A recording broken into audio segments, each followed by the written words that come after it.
What's up everybody, D-Man back. Welcome to a brand new video, and today we're going to be doing another Godzilla X Kong The New Empire figure review video. This time we will be checking out the King Kong vs. Skar King battle pack from Playmates.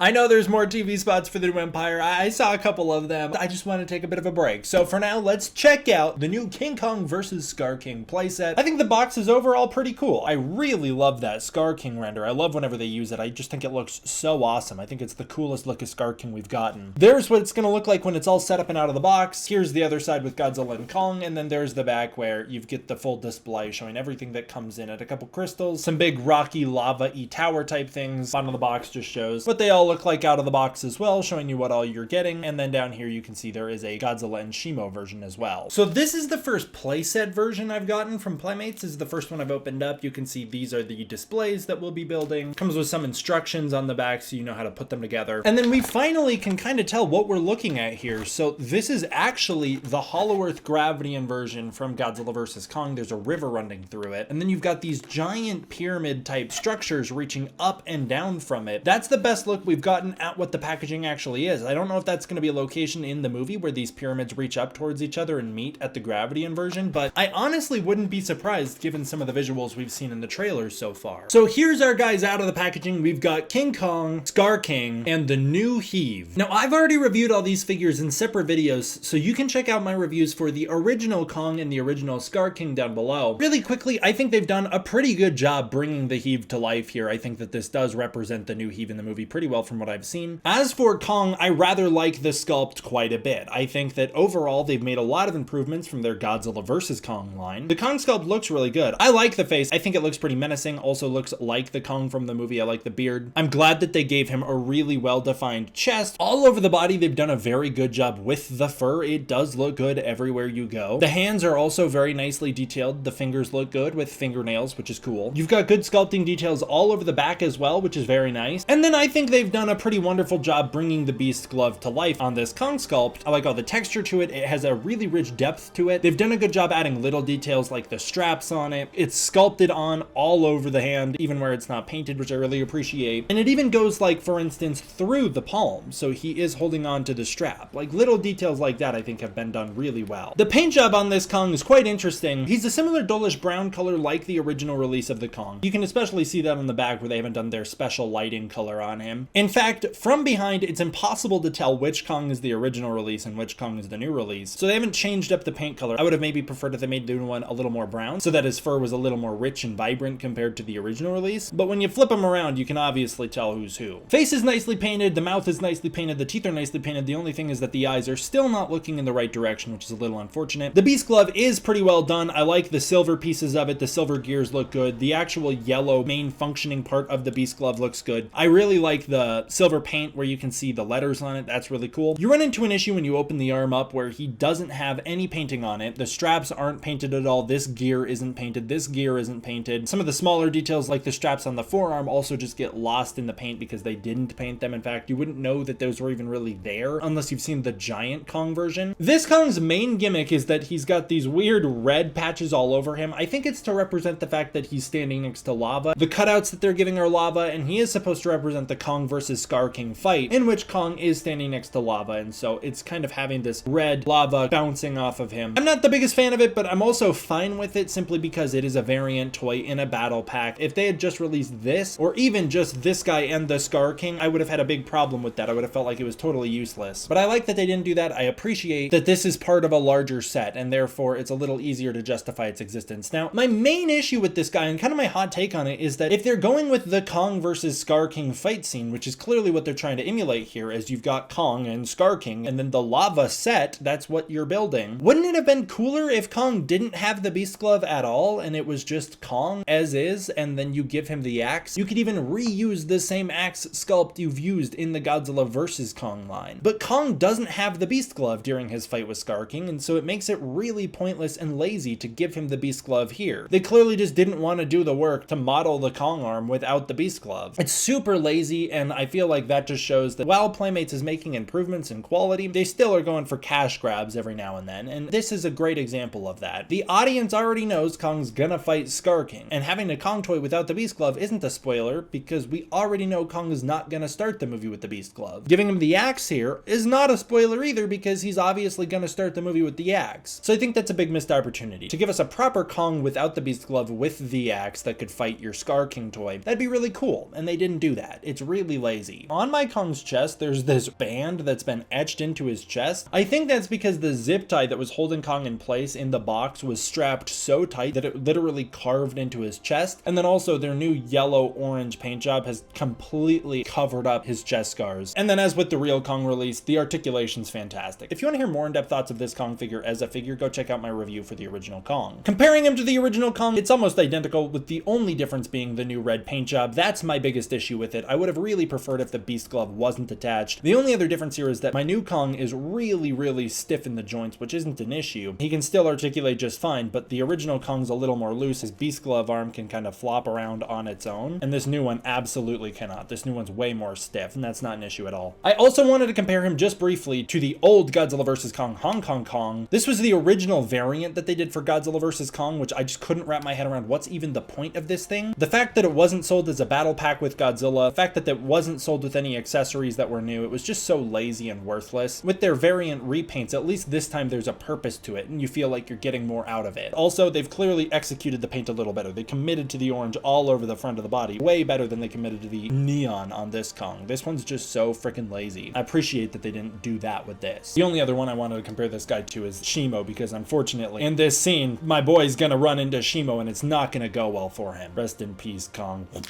Next up, we've got Skar King with the Whip Slash. I like that he comes with the Whip Slash again, and I appreciate that the Whip Slash is also different than the original. It's got this darker portion on the mouth, darker portion on the handle, and then overall, it's just a little duller than the original was. I have come around on the Whip Slash to think it's not as cool of an accessory as it could have been, considering it's just not very accurate to the movie. This is supposed to be a crystal tip, which you could have easily done and still had it plug in. Here, you would have just changed from a circular base to a triangular base. I don't know why they didn't do that. I think it's a little lazy. It makes it so that it's harder to play with the Skar King accurate to the film in a way that feels satisfying, as Skar King in the film actually holds the teeth as the handle, rather than what the Playmates toy made the handle for the handle. But this is the new Playmates Skar King. The sculpt on the Whip Slash is really nicely done, as is the sculpt for the Skar King. I think the face looks really menacing and cool like the movie. The fur all over the body looks really nice. The skin texturing on the hands and the chest is really well done. I really like the abs built into the chest. It makes him look really lean and muscular. The way we transition from fur to skin looks really cool. I like the hunched back as well, and the lanky proportions, although seeing the trailer, I actually think his arms are a little too short given what Skar King's supposed to look like. The only thing in the sculpt that I think could have been done a little better is maybe the face could have looked a little more nasty like it does in the movie. The paint job on this guy is really nice. I actually really like it. Again, just like with the Kongs, when you hold them from behind, it's impossible to tell the difference between the Skar Kings alone. They feature the same exact paint color, but when you flip them around, the differences become far more obvious. The original Skar King looks very clean. He's fresh, he's coated in a new nice coat of paint. The new one looks super dirty. He's covered in all this char. I wonder if in the movie Kong's gonna set the dude on fire, which maybe is how Kong wins the fight. If you don't know, I'm theorizing that Kong's gonna beat Skar King in a fight and then lose to Shimo. And this could be maybe a little bit of a hint that Skar King's gonna get torched in the movie, thrown into the lava or something, considering he's got these charred up marks all over his body. He looks very dirty here. And they've changed the paint scheme on him. So rather than featuring this white paint that's a little translucent in some areas where you can see the red underneath on the chest, he's got white, red, and black on the chest, which looks really good. The painting on the arms is still the same, so he still features the same kind of arm tattoos, but the arms have a little more red spillage on them, almost as if to suggest that Skar King's paint that he puts on himself is kind of smearing over the course of this fight, which is cool. The eyes are still just a little too pretty blue. I would have preferred a little more of a dull color or white pupils to make him look creepier like he does in the movie where he has white pupils. This doesn't feel very gimmicky to me, despite the fact that he's got those black chars all over him. This feels like a natural variant of a toy, which is cool. And then the articulation for Skar King I just think is really fantastic. He's got so much range of motion and he can hold his poses really well. I have noticed that it's a little hard to get him to stand properly with the Whip Slash. Sometimes weighs him down or to the side. He can have a bit of a weight issue with the Whip Slash throwing off his balance, but other than that, I really like this figure. I like the articulation. They maybe could have made him a little sturdier, but other than that, I do think he is pretty solid. Here he is next to his opponent, King Kong.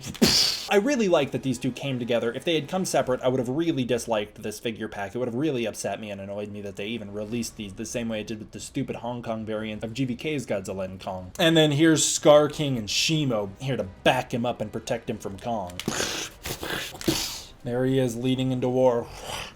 The only other thing left is these things that we put together, so let's put those together and check them out. Well, I gotten done putting together all of the cardboard cutouts. Here's our lava fall. On the inside, there's some temple stairs leading up to an ominous lava cavern. The top of it is a lava fall that pours off the side. It's pretty cool. You've got these big holes opening up in it so you can see through. You've got the lava piece connecting it. Really ugly from the back side. I wish they would have double printed the designs on both sides so that it didn't look so freaking ugly from the other side. But I think it's really neat that they did this. They stand much taller than the figures. You can frame Kong through it so he's standing in there looking through the lava fall. Maybe you even put him in it. But they look pretty awesome. I actually think that's really cool. Here's a second lava fall, almost identical to the original, and Skar King standing next to it again. Skar King's much smaller than it. You can frame Skar King through it and within it. Have him kind of poking through and out the side. I think it's really fun that they do these. This is a really cool little thing. And it honestly was fun to build. I think a kid's gonna have a great time building this, especially if the kid's like between the ages of 7 to 12. It'll probably be a fun little thing for them to do. Like, this is an enjoyable time to build this. It's fun. It also came with 2 purple crystals, which help to build the mood and the Shimo of it all. It's cool. And these stand much smaller than the characters, so they can go in front and you can create some fun sets with it. Back in 2005, Playmates was the undisputed king of giving us sets. Here is a similar lava fall built into the King Kong 2005 rock wall that had all these moving parts. It was part of a much larger set. Now, this was a full play set where you could build Skull Island out, which is so awesome. It's one of my most cherished childhood memories getting it. And while I don't think this little cardboard cutout lives up to the quality and the hype of the original King Kong 2005 playsets, I'm really glad that they've added it. And honestly, these two kind of pair well together. That's cool. And yeah, it would be cooler if they did some big sets like this to have your new Godzilla and Kong figures stand next to, but I understand that this was a very different circumstance and it was a movie made a long time ago where toy companies did a lot of different stuff than they do today. These are small little things you can build yourself that go with the toys and make it feel pretty worth it to get. Well, I think that they really should have taken the beast glove off Kong and given him the axe. Overall, I am very satisfied with the King Kong vs. Skar King set. I think it's very cool. I think it's neat that they did it in the first place. I think it's neat that they gave the accessories to help build out that scene and that moment in the movie, which will probably become one of the most iconic Kong battles in his history. I think that's really cool and exciting that they've done that, and I always like a good play set. I think they're super fun. So while I do think that there's room for improvement, I would give the King Kong and Skar King set an 8 out of 10 on a Playmate scale given its price. I believe these things were like 25 bucks, 30 bucks, something like that. It was about the price of 2 figures individually, plus you got cardboard accessories on top of it, so that was pretty cool. I appreciate that they've made some changes from the original in terms of the paint job so that they stand apart from those and aren't just straight up re-releases, and I appreciate the cardboard accessories that go with them. I want to give a huge thank you to my patrons over on Patreon. If you want to support the Patreon, you can use the link in the description below where you can get early access to content, access to the Discord community, and more. Thank you guys so much for watching. I hope you enjoyed. I will see you guys next time for the next one. D-Man out.